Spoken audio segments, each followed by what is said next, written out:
আজকে আপনার সাথে খুব কমন দুইটা প্রশ্ন নিয়ে কথা বলবো।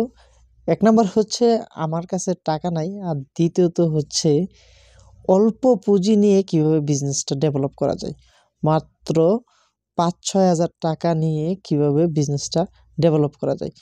তো যারা নতুন যুক্ত হয়েছেন অবশ্যই পুরো ভিডিওটা সম্পূর্ণ দেখবেন। এই ভিডিওটা থেকে কিন্তু আপনি অনেক উপকৃত হবেন। আপনার কাছে যদি টাকা না থাকে তাহলেও আপনি বিজনেসটা কিভাবে সামনের দিকে নিয়ে যাবেন, কিভাবে বিজনেসটা করবেন, সেই প্ল্যানগুলো, সেই বিষয়গুলো আমি শেয়ার করব এই ভিডিওতে। এবং কিভাবে অল্প কিছু পুঁজি নিয়ে, মাত্র ৫-৬ হাজার টাকা পুঁজি নিয়ে আপনি বিজনেস স্টার্ট করতে পারেন, সেই বিষয়গুলো নিয়ে আলোচনা করব। তো পুরো ভিডিও জুড়ে আমি আছি সোহেল, সৌদি আরব রিয়াদ থেকে। যারা এখনও আমাদের এই চ্যানেলটিকে সাবস্ক্রাইব করেন নাই অবশ্যই আমাদের চ্যানেলটিকে সাবস্ক্রাইব করে দিবেন এবং ভিডিওতে লাইক করে দিবেন, কমেন্টস করে আপনি আপনার মতামত জানাবেন। আমরা যারা DXN প্ল্যাটফর্মের সাথে জড়িত আছি, আমরা যারা DXN বিজনেসটা করি, আমরা যখন নাকি নতুন কাউকে যুক্ত করতে যাই বা নতুন কোনো মেম্বারকে নিয়ে আসি, বা আমরা যখন নতুন থাকি, নতুন অবস্থায় বিজনেসটা আমাদের কাছে খুব কঠিন মনে হয়, অনেকটা কঠিন, অনেকটা টাফ। কারণটা হচ্ছে এই বিজনেসটা আমরা ভালোভাবে বুঝি না, কাউকে ভালোভাবে বুঝাইতে পারি না, ভালোভাবে নিজে কথা বলতে পারি না, প্রোডাক্ট সম্পর্কে জানি না, আমার কথা তখন কেউ শুনে না। এটা আসলে যারা কথা শুনে না তাদের দোষ না, দোষটা হচ্ছে আমরা কাউকে বুঝাইতে পারি না, এটা আমাদের ব্যর্থতা। তো এর মধ্যে থেকে আপনি কিভাবে অল্প পুঁজি নিয়ে বিজনেস করবেন, তার মধ্যে প্রথমত হচ্ছে যাদের নাকি অল্প কিছু পুঁজি আছে তারা কিভাবে বিজনেসটা স্টার্ট করবেন, সে বিষয়টা নিয়ে আমি প্রথম আলাপ করব।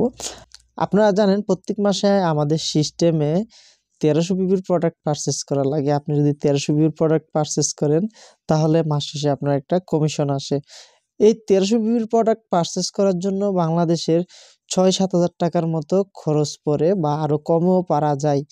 তো এর জন্য আপনি কি করবেন, এই 1300 পিপি প্রোডাক্টের জন্য আপনার যেই টাকাটা লাগে, ৬,০০০ লাগুক বা ৫,০০০ বা ৭,০০০, যেই টাকাটা আপনার দরকার সেই টাকাটা আপনি একসাথে নেবেন।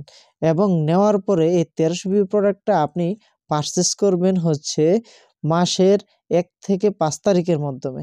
১ থেকে ৫ তারিখের মধ্যে আপনি প্রোডাক্টটা পারচেস করে ফেলবেন এবং এই প্রোডাক্টটা নিয়ে আপনি পুরো 30 দিন এই প্রোডাক্টটা নিয়ে আপনি মার্কেটিং করবেন। আপনি চাইলে কিন্তু এই 30 দিনের মধ্যে আপনি এই প্রোডাক্টগুলো সেল করে দিতে পারবেন। আর আরেকটা জিনিস সবসময় মাথায় রাখবেন, আপনার কাছে যেহেতু পুঁজি নাই, এটা যেহেতু আপনার বিজনেস, এই যে আপনার পুঁজি, এটাতে কখনো হাত দিবেন না। এটা আপনি পই করে হিসাব রাখবেন, যেন এইখান থেকে আপনি যে টাকাটা আসতেছে, যে টাকাগুলোর প্রোডাক্ট আপনি পারচেস করছেন, এই টাকাটা আপনি নিজে খরচ করবেন না। এটা আলাদাভাবে রেখে দিবেন আপনার পরবর্তী মাসের জন্য, যেন আপনি পরের মাসে আবার পিবি করতে পারেন, আপনার আইডিটা অ্যাক্টিভ করতে পারেন। তো এইভাবে কিন্তু আপনি অল্প পুঁজি নিয়ে বিজনেসটা করে যেতে পারেন। এবং পাশাপাশি অনলাইনে আপনি যখন নাকি টিম করবেন, অনলাইন অফলাইন যেভাবেই হোক, আপনি যখন নাকি টিম করবেন, টিমে যখন ডুপ্লিকেশন করবেন, মাত্র এই ৫,০০০ টাকার বিজনেস কিন্তু আপনাকে ১,০০,০০০ টাকায় নিয়ে যাবে। আপনি এই ৫,০০০ টাকা দিয়ে কিন্তু ১,০০,০০০ টাকা ইনকাম করতে পারবেন।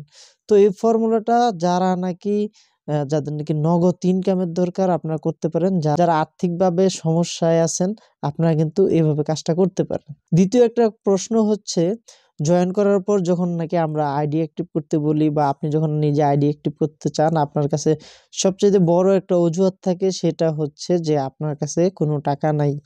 তো DXN বিজনেস করতে কোনো টাকা লাগে না, কারণ আপনি এখানে ফ্রিতে জয়েন হইতে পারতেছেন, ফ্রিতে জয়েনিং হয়েছেন। জয়েন হওয়ার পরে আপনি এখানে ফ্রিতে ট্রেনিং নিচ্ছেন। ফ্রিতে ট্রেনিং নেওয়ার কারণে কিন্তু আপনি এখানে প্রোডাক্ট বেসড ট্রেনিংগুলো পাচ্ছেন, প্রোডাক্ট নলেজগুলো পাচ্ছেন। আর প্রোডাক্ট নলেজ না পেলেও কিন্তু ইউটিউবে অসংখ্য প্রোডাক্ট নলেজ ভিডিও আছে, আপনারা সেটা দেখতে পারেন। তো ওইখান থেকে আপনারা প্রোডাক্ট নলেজ নেন। প্রোডাক্টের নলেজটা নিয়ে আপনারা আপনাদের আশেপাশে আত্মীয়স্বজন, পাড়া প্রতিবেশী, কাকে আপনার প্রোডাক্টটা দেওয়া যায় সেই মানুষগুলোকে আপনি খুঁজে বের করেন। সেই মানুষগুলোকে ফাইন্ড আউট করে আপনি আপনার প্রোডাক্টের গুণগত মান শেয়ার করেন, আপনার প্রোডাক্টের গুণাগুণগুলো তাদের সাথে শেয়ার করেন।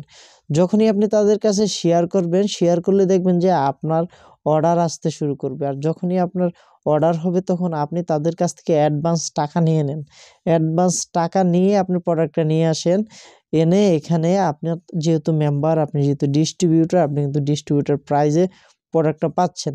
আপনি এটাকে এমআরপি রেটে সেল করে দিবেন। এমআরপিতে সেল করলে কিন্তু আপনি এক্সট্রা কিছু প্রফিট করতে পারতেছেন। যেমন 300 টাকার সাবান আপনি 360 টাকা সেল করতে পারতেছেন, এখানে 60 টাকা আপনার লাভ আছে। এই প্ল্যানটা কাজে লাগান যাদের কাছে একদম টাকা নাই, যারা নাকি বলতেছেন যে আপনার কাছে কোনো টাকা নাই, কিভাবে বিজনেস করবেন। আপনার যদি ইচ্ছা থাকে তাহলে আপনি এইভাবে কাজটা স্টার্ট করে দেন, আপনি বসে থাকবেন না, আপনি শেয়ার করা শুরু করে দেন, দেখবেন আপনার টাকা লাগবে না, আপনার প্রোডাক্ট সেল হয়ে যাবে টাকা ছাড়াই। মানুষ আপনাকে টাকা দিয়ে আপনার কাছ থেকে প্রোডাক্টটা নিয়ে নেবে। আর যাদের কাছে অল্প কিছু পুঁজি আছে, 5-6 হাজার টাকা, 7 হাজার, 10 হাজার, যেরকম পুঁজি আছে, সেই পুঁজিটা দিয়ে আপনি কিছু প্রোডাক্ট আপনার সাথে রাখেন, আপনার কাছে রাখেন, যেন কেউ চাইলে যখন কারোর সাথে শেয়ার করলে আপনি সাথে সাথে দিতে পারেন। কিন্তু এখান থেকে একটা টাকাও আপনি অন্যখানে খরচ করবেন না। যদি আপনি এইখান থেকে আপনি অন্যখানে অন্য কোনো ক্ষেত্রে টাকা খরচ করেন, সেক্ষেত্রে আপনি কিন্তু আপনার ব্যবসার পুঁজিতে হাত দিয়ে ফেললেন। তো এই দুটো ফর্মুলা যদি আপনারা মানেন তাহলেই কিন্তু বিজনেসকে দ্রুত ডেভেলপ করতে পারবেন। অবশ্যই কমেন্টস করে জানাবেন আমার কথাগুলো আপনার কাছে কেমন লাগছে, কতটুকু যুক্তিসম্পন্ন। সবাই ভালো থাকবেন, সুস্থ থাকবেন। আল্লাহ হাফেজ।